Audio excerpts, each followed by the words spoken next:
Hello and welcome everyone. Benjamin Carano here, and I'm sure you all are wondering how in the world did I design my absolutely gorgeous, super great design titanium custom mountain bike frame.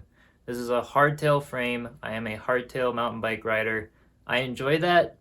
Full suspension's cool too, but I'm definitely a hardtail rider myself, so I basically was looking around a lot. The premise for wanting to actually design my own frame for this bike build is that I couldn't find something that I liked, that looked like it was going to be good enough quality, that looked like it was going to hold up well enough, that was the dimensions and geometry that I really liked, that had the dropout style that I liked. There were some things that were definitely getting close, but in my opinion, really overpriced. Because yeah, after a company puts their main logo on their stuff, they can just jack the price, and it's crazy. Not to say that I got this titanium frame for anything cheap, but it was definitely a better deal for getting something exactly how I wanted it, and fixing all the flaws that I kind of saw in some other hardtail mountain bike titanium frames. So without further ado, let me get started and actually show you guys a display capture, because a lot of the stuff I have to show today is going to be on my screen here, about how I actually designed the frame and how I went through the process. And at the end of the video, I'll be showing you the actual finished product. So stick around for the end. And of course, like, comment, subscribe, all that good stuff. Let's hop into my desktop display capture here, and I'll show you guys the process of what I went through and how I designed it, just in case any of you are interested in designing your own. All right, so the first thing that I did was basically come up with a few bikes that I really admired that were hardtail bikes. So, if you're designing your own frame, it's good to have your competitors. So my main competitors here for the style of frame that I like is the Yeti Arc, and then the Santa Cruz Chameleon, and the Nuke Proof Scout 29-inch. These three frame designs, as you can see, definitely some similarities between them, are almost exactly what I'm wanting here, but I don't want any one of them. So in designing my own, I'm kind of taking bits and pieces and geometry from each one of these and turning it into my own frame that I really like. So first off the bat, the Yeti Arc is a carbon fiber frame. These frames, I think, are around, they may actually have the price on here somewhere. It's a beautiful frame, by the way. Very high quality.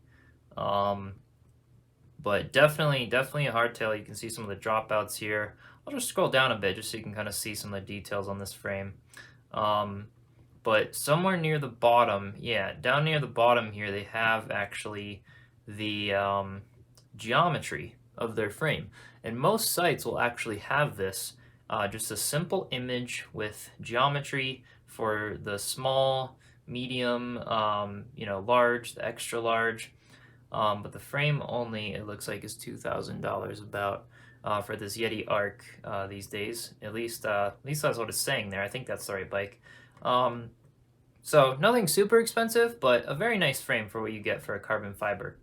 But what I was going back to earlier is that this style of bike is a very aggressive hardtail bike, and that's something that I really wanted with my hardtail, because I was not wanting like a cross-country style bike or commuter. I wanted something where, no, it doesn't have rear suspension, but physically it is strong enough to bomb down a hill, like an enduro bike essentially, without having rear suspension. I like not having rear suspension because I personally just like to feel kind of the ground and the terrain through the pedals, and you do have to have a different form when riding the bike. Your suspension is in your knees, and I'll be talking all about, hardtails versus suspension bikes. My friend has a full suspension. It's a very similar model.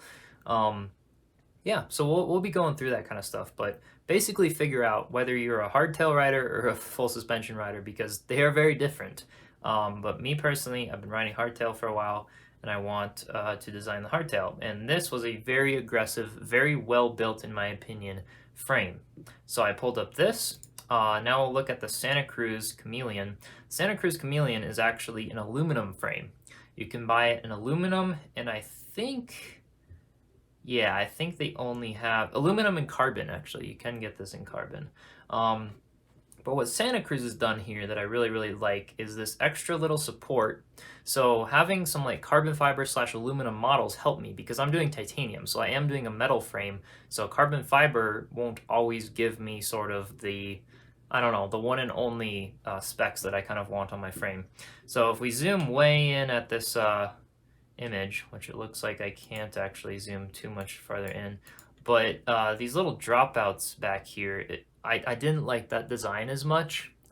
They are fairly reliable and fairly strong, but this style of dropout in the rear just didn't look, I don't know, didn't look enduro enough. Maybe it is strong enough, but I don't know. I've seen weak points in that style of dropout before.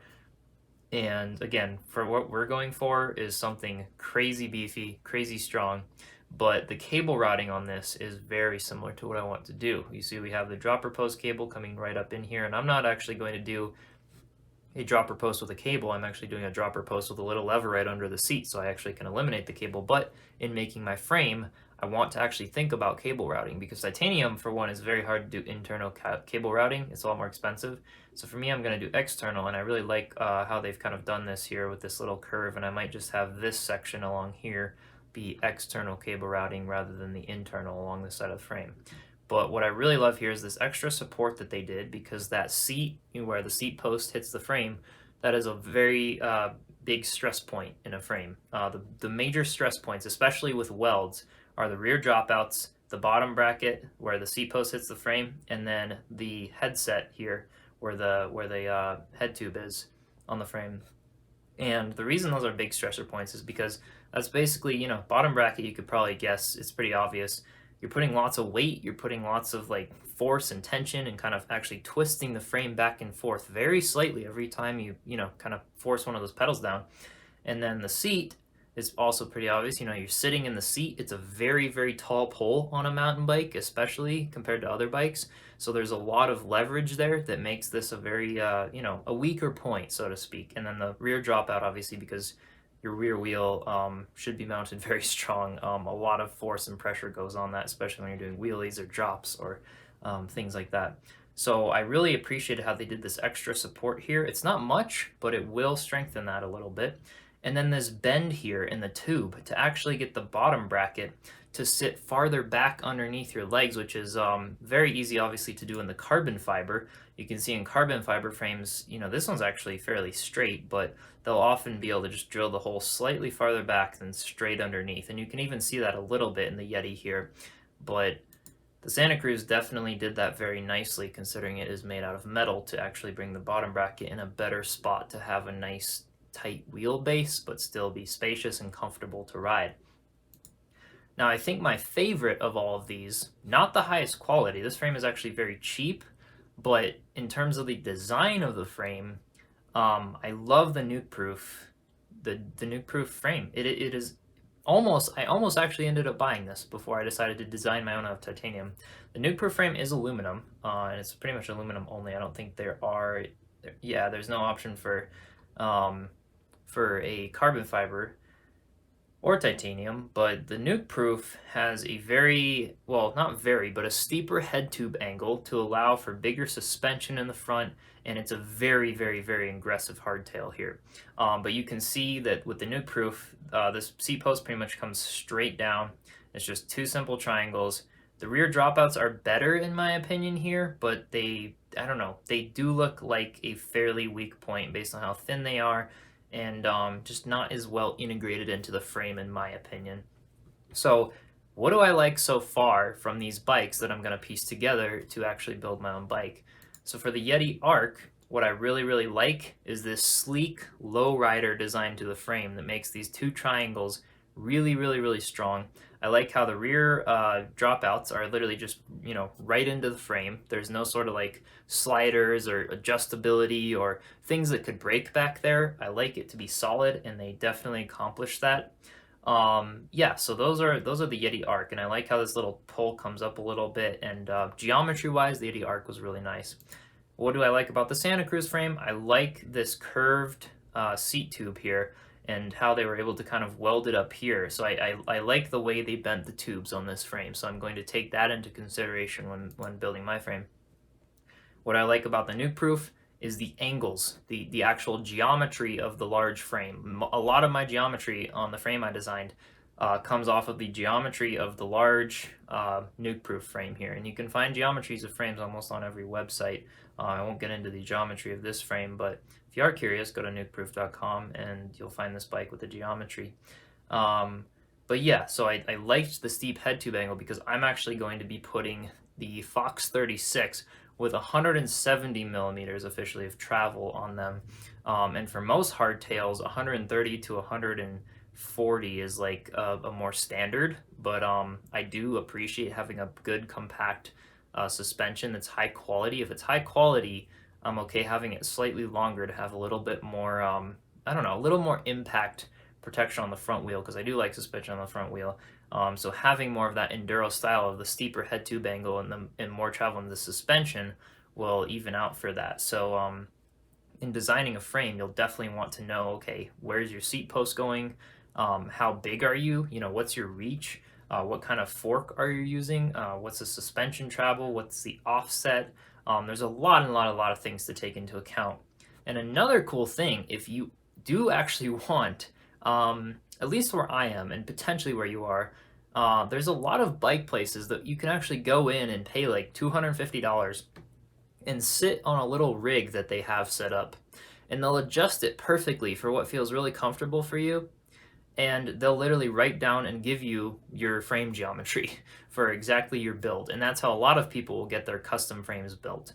For me personally, I'm actually designing this frame as like the first prototype for my general large model of frame in a new bike company that I'm planning to hopefully create if this all goes out well. So I'm kind of doing a more general design, but I am a very common large frame design. So is my friend that he's really avid mountain biking as well. So we've kind of been talking and, you know, getting other people's opinions and all of that. So I'm doing kind of more general large style. So this frame is not exactly spec'd out to my specifications. It's very close, but based on the specifications of how it will function as a general large option for if I actually end up selling these things in stores, that's kind of where I'm designing it at right now. So based on the geometry of the nuke-proof frame, and the nuke-proof frame already, you know, if you want to see a test on this frame, GMBN, Global Mountain Bike Network, it's a YouTube channel, and the guy on there actually has a hardtail, nuke-proof, loves riding hardtail, and puts this thing to the ultimate test, and the downhill handling of it, and over rocks and everything is just, it's honestly brilliant. It's a great frame. So I'm taking these three frames primarily and using them as inspiration. So now, when I have my frames that I really like, you'll want to do research on each one of these bikes, kind of see why people like it, why they don't, kind of pick and choose. And this is all up for you. I won't go into super great detail about what I liked and didn't like all the time about these frames. But yeah, so what do I do now that I have my three bikes? So what I did originally is I scrolled down here on Yeti's website where they actually had this image here of the frame geometry, and I just took a little screenshot of that to basically like write in my own geometry rather than designing my whole image and writing in geometry. So you can see here that that is the Yeti version, and then for me, this right here is my screenshot. So what I liked about the Yeti is honestly the geometry and the style of frame was very nice. Obviously it's carbon fiber, but easily translated into a metal frame. And then I basically wrote out all of the dimensions for what I wanted for wheelbase, standover, axle to crown, offset, and these are all dimensions you can look up. I won't go like super far into every one of these dimensions, but the Yeti dimensions here for the geometry is a very common way of drawing the dimensions, and it basically includes all of the major dimensions that I want to include when actually collaborating with the engineer that I'm going to work with to build the frame. So coming up with this drawing, and then I added, because it's metal and not carbon fiber, I added this little support tube up here in red, just noting that I've seen these supports on some frames. Let me know if it's necessary to add strength. So this is, I'm basically coming together with like a rough sketch of what I want the frame to look like before I collaborate with the engineer to decide what's possible and what can change and all of that stuff. So basically just mentioning that I've seen this because the Nuke Proof and the Santa Cruz both have this little extra support. The Yeti doesn't, but that is carbon fiber, and carbon fiber is not going to have as much of a weak point because there's no welds. So keeping that in mind there. And nothing here is drawn to scale, but just having some of these basic, major measurements of what I'm using, what parts I'm using, all of that stuff. So after sending this drawing into the engineer, sent me back this drawing. And I know what you're thinking. Your mind is probably completely blown right now. You're seeing all these tiny numbers. Yeah, so understanding bike frames and geometry is a big thing because understanding what these numbers mean will allow you to actually know what they're trying to communicate here and then approve. So I had to look at this drawing and basically approve the design to be built. So first off the bat, when he sent me this drawing, they are in fact going to do this extra post here, which I was actually a big fan of. They actually give me the thickness of the tubes they're going to use because with the engineer, what I end up doing as well is essentially telling the engineer my rider weight, what type of stuff I'm going to be wanting to do on the bike. So because I wanted a ridiculously hardcore enduro bike that was just going to last a lifetime, because that's honestly what I'm about. I'm about the best quality thing I can possibly produce. And so I told him I was a 200-pound rider, and then I was going to be going off 7-foot drop-offs and smashing into rocks and just, really, really pretty much as aggressive as I'd ever get. And I'm not 200 pounds yet. Maybe I will get there someday. Who knows? But just being able to almost overkill the weight just a little bit because titanium, for one, is a super, super light material, super, super strong material. And I would rather have it be quality and last a lifetime for just about any rider and just about any condition rather than saving the 0.01 ounce of weight in doing a slightly thinner tube size for my actual rider weight right now. So that was another thing I took into account when bringing this drawing to the engineer.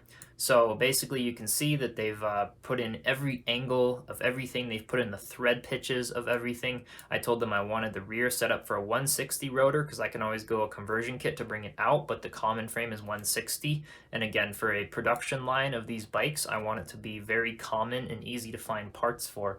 And then obviously telling them the length of my front fork, the offset, they have the wheelbase, they have all the dimensions and like a top view here, a bottom view of what it's going to look like in the back.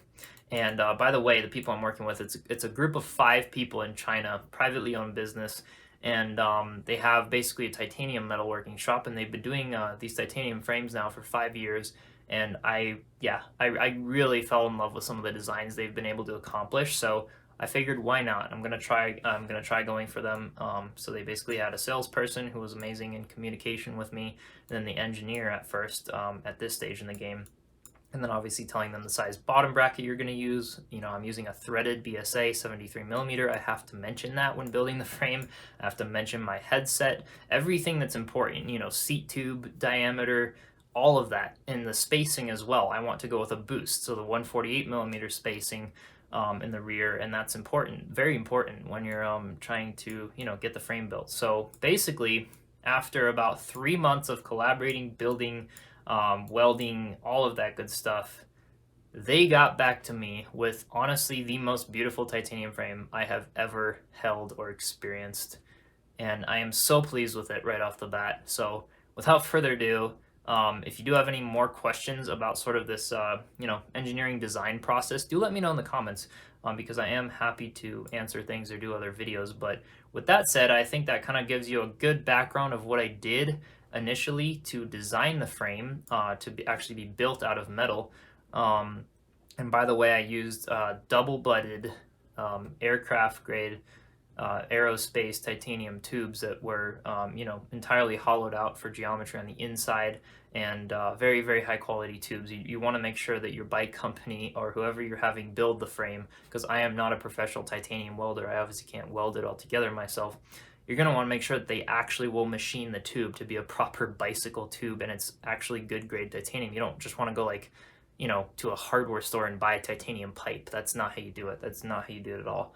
So yeah, without further ado, let me actually show you the frame because I have it now, which is the reason I'm doing this video. So, and I'll look on that thing and show you all the things that I absolutely love about it and some of the things that I might change the next time I do it.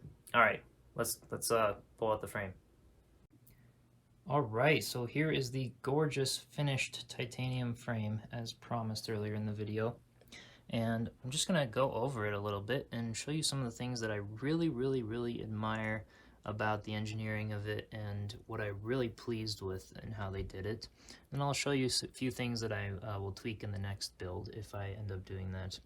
But I really like that they did incorporate this angled post here to act as a triangular support there to make that not as quite of a weak point. They did actually manage to get the bends here to have a much bigger welding surface rather than welding these two tubes on separately in two separate places on the head tube here. They got the Santa Cruz bend here to bring that bottom bracket farther back, which is absolutely amazing. By the way, this head tube is all machined out of one piece. Absolutely beautiful. Looking at the welds as well, I am super impressed with our welder here. He managed to basically dime stack this stuff, argon arc welding for titanium, and you can't even see a start point and an end point. These welds are incredibly impressive and professionally done, so I'm very happy about that.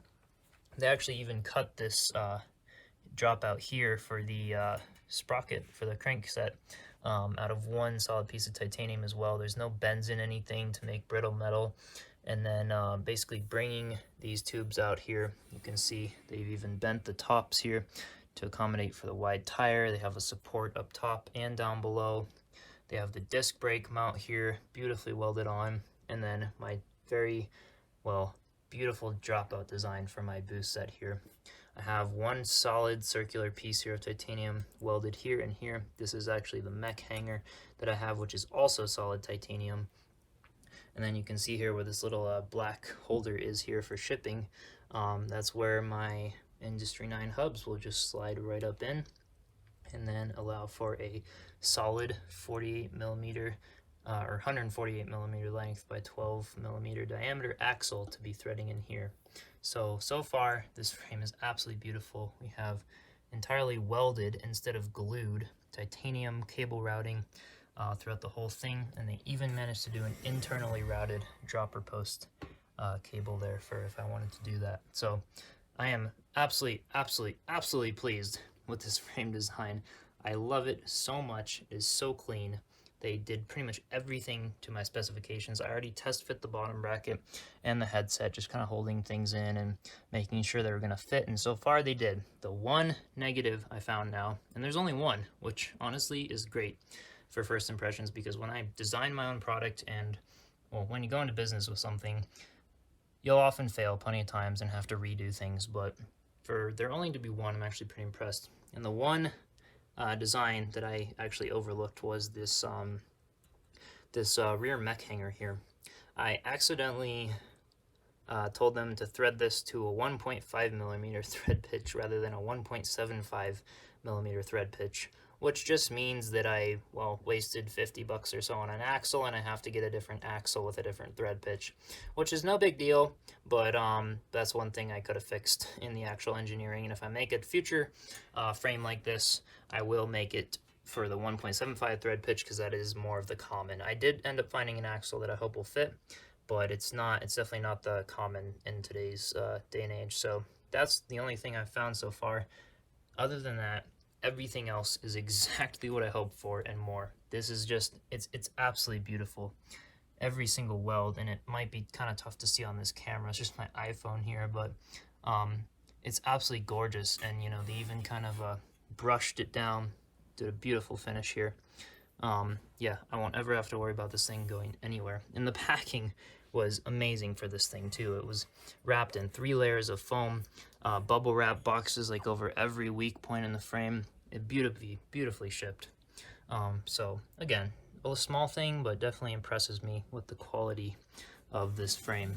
So geometry wise, that just looks absolutely beautiful, and I am so excited to get the bike put together. So definitely stay tuned for future episodes. In that case, I suppose this makes this video episode 2 of my mountain bike build. in designing the frame. I already have a video out of all the parts that I'm using, including this frame, to build the bike, but I figured I'd do a whole video just on the frame because, well, it's the center of the bike, and I'm very proud of my design. So, you know what? In the near future, if you do subscribe and end up following me and end up joining the Instagram and everything like that, in the near future, I do plan to actually start a production line of these frames, beautifully titanium frames for hardtail mountain bikes at the very least right now, and I may even design a suspension version down the road. So that's definitely in the near future, but for now, we're just doing this mountain bike build in many little parts and clippets to show you guys how to do that and how I'm doing it. And then in the future, I may end up doing a bike company with everything because I am quite enjoying it and very impressed at what I've been able to create and design so far. So I hope you guys enjoyed this video. I hope this helped you out. I hope it inspired you. You know, if you are experienced and you want to design and build your own frame, go for it. I mean, it's definitely an expensive screw up if you get it wrong, but but assuming you can have some common sense of what's going on, just having a dropout here and the rear mech hanger be the only thing I designed wrong is actually not bad, because that's, worst case, this is even removable with two little Allen head screws on the back, so I can just get a whole new one if I really had to. But everything else seems to fit perfectly and be exactly what I wanted, so go for it if you want to.